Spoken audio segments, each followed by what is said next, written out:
If your sleeping schedule is as effed up as mine and you want to ruin it further, make sure that you keep watching today's video.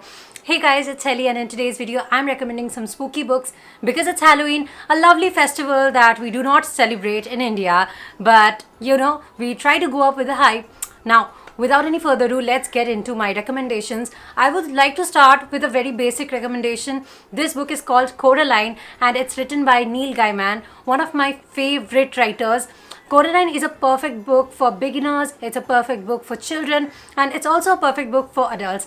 It is, one of those beautiful books which has been written so well that no matter what your age, you can read and enjoy it. And I feel like that is one of the biggest achievements of Neil Gaiman as a writer. He has also written many other spooky, scary books, inclusive of The Graveyard Book. Now, I really want to mention one line in today's video. So the mother kind of swears and she says that, "I swear on my mother's grave." "Does she have a grave?" asked Kodaline. "Oh yes," said the other mother. "I put her in there myself. And when I found her trying to crawl out, I put her back." I dedicated this line to my mother because I thought it was so nice. But now she says that she's not gonna leave her property to me anymore. Bad luck. But I absolutely love this particular line. But there are many amazing witty lines written by Neil Gaiman inside the book. Definitely go read it. By the way, the links to all the books that I'm talking about will be in the description below. You can get them as paperbacks. But if paperbacks are too costly for you or you want a more convenient way of reading, let me introduce you to our sponsor today, Storytel. Storytel is an audiobook platform that I've been using for over 3 years now. I have a huge collection of audiobooks. Previously, they did not accept anything but credit cards. However, now they are accepting debit cards, they are accepting UPI, and paying on Storytel has become so much more convenient now. The subscription will cost you less than 10 rupees per day, and you can listen to thousands of audiobooks at the same place, and you don't have to pay every single time you're listening to a new audiobook. You can explore the whole collection at just this price.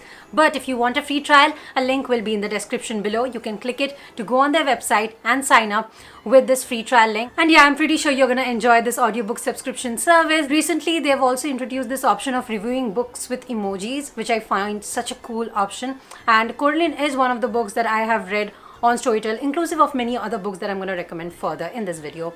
Now, the next book that I really want to talk about is called House of Leaves. House of Leaves is one of the books that you really need to read if you want to get the haunting sense of a house. And I personally love haunted houses. Like, I would never go in one probably because I'm a coward there. Many of the stories that I'm recommending today have this horror house vibe and I absolutely love it. So definitely check this book out if you're interested in it. But this is for like a little bit of intermediate readers, I would say, not absolute beginners. The next book I really want to talk about is this amazing book that I once again had read on Storytel, and it was called The Body Snatchers. It is a book by R.L. Stevenson. It's rather like a short story though, but I absolutely loved it. But if you want to read collections, which I highly recommend at the same time, because when you go for a ghost story collection, there's just way too many stories in there. And I don't know about you, but I'm Bengali, so when we were young, we used to get gifts of Bhuter Golpo, which is basically ghost stories, as gifts from parents and relatives and they were in Bengali, and they had like an assorted collection of ghost stories. So my love for ghost story collections, I guess, grows from there.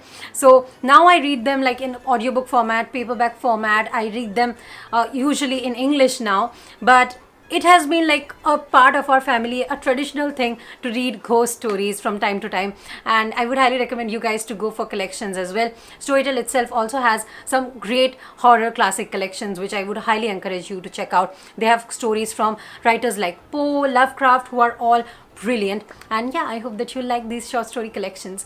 The next person that I really want to talk about is the king of horror, and that's Stephen King. Now, I'm not going to recommend it because I've already recommended it in my last horror recommendations video. Highly recommend you to check that if you don't get enough horror recommendations in this video, or if you just want to check more of my recommendations.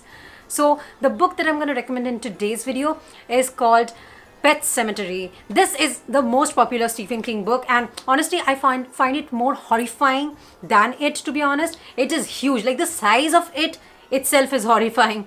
But Pet Sematary is not like that, but the story of Pet Sematary is truly scary. Pet Sematary follows the life of this family. They move to this new place and there's this pet cemetery there, where apparently if you bury a pet, they come back. But when they come back, they're really not the fluffy little cute things that you buried them as, and they are much more scary. Honestly, like, this book really surpassed my expectations. I did not expect it to get like so scary, but it did, and I highly recommend you guys to check it out. One of the most popular quotes from this book is that the dead is sometimes better. Okay, it goes something like that, and I could not agree more with that. So definitely read this book if you want to get some of Stephen King's best written works.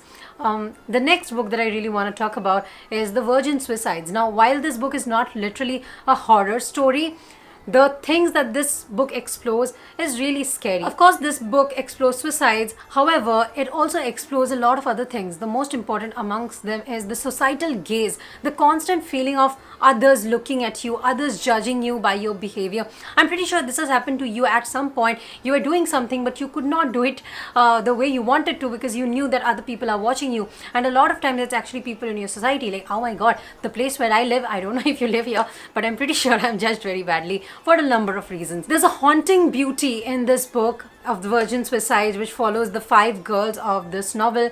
These 5 sisters are very strange, and honestly, this novel is not really about the sisters, but rather the societal gaze upon them. In my opinion, this is a very underrated subject that has been picked up and spoken about, which is why kudos to the author for writing this. Although this strays away from our ideas of horror, I still feel that it's relevant, and that's why I recommended it in today's video. The next book I want to recommend is Rosemary's Baby. The book follows the life of Rosemary and her husband who move into this place, and the neighbors are so nice. They're so friendly, but something is going on behind closed doors, and Rosemary has been subjected to things that she's probably not even aware of yet. This book really effed up my mind entirely. There's also a sequel to this book that I've not read, and it's called Son of Rosemary. So if any of you have read it, please let me know how it is, because I absolutely love Rosemary's Baby, but there's a certain sense of trauma after that book, and I really don't want to read another book unless it exceeds that. You know, once a certain author gives you a certain set of expectations, you really can't tolerate being disappointed. So that is something I really struggle with. Now, the next book that I want to recommend is the Psycho novels by Robert Bloch. I'm pretty sure you're aware of Psycho. It's one of those pinnacle of movies that have ever been made. Everyone knows its name. It's about this crazy guy called Norman, who is the manager of a motel, and the stuff he does and the way his mind functions. The horror in this book is not really external, but in my opinion, very internal, which is not... So there are a lot of things that happen externally which are scary in itself, but the internal horror is more important, in my opinion, when it comes to this book. Once again, it's very subjective. You and I might view horror differently, but this is something I feel when the horror is inside the mind, it's much more scary because you don't know what to expect next. For example, if you're walking down a dark hallway, you know that something might pop up or something on that hallway, and that's something that you're aware of.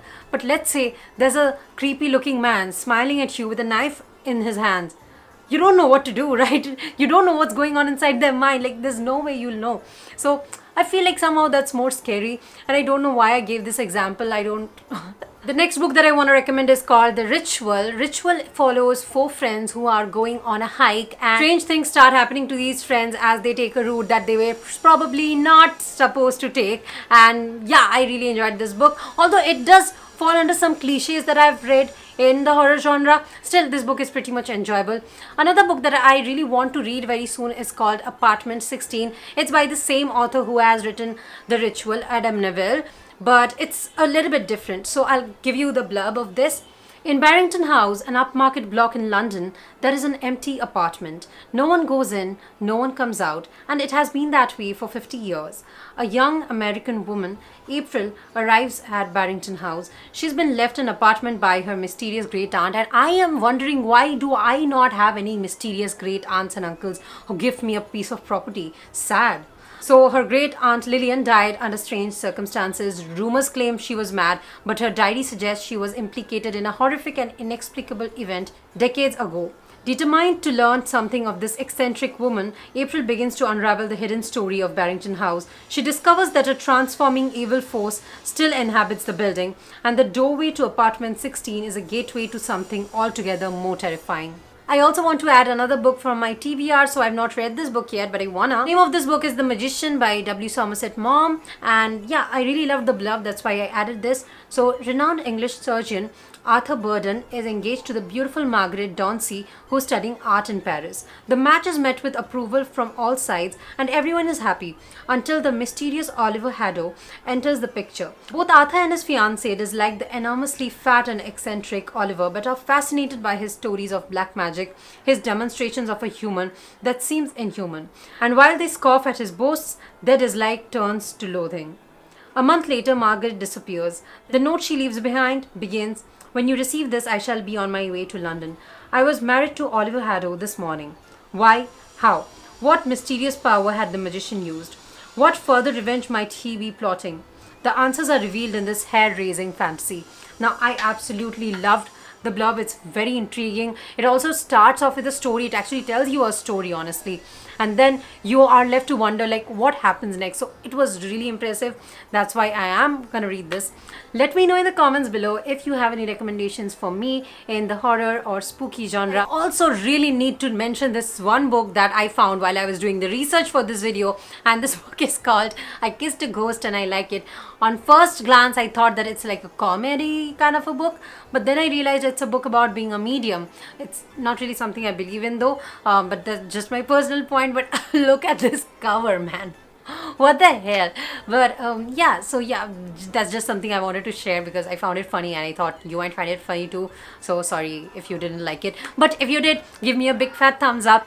All the links to all the books will be in the description below. If you want a free trial of Storytel, the link will also be in the description below. Gentle reminder that now it's easier to pay on Storytel, so make sure that you take use of this offer. And yeah, I'll be back with another video next week. I hope that you enjoyed today's video as much as I enjoyed filming it for you. And yeah, I'll see you guys soon with another video next week. Bye bye.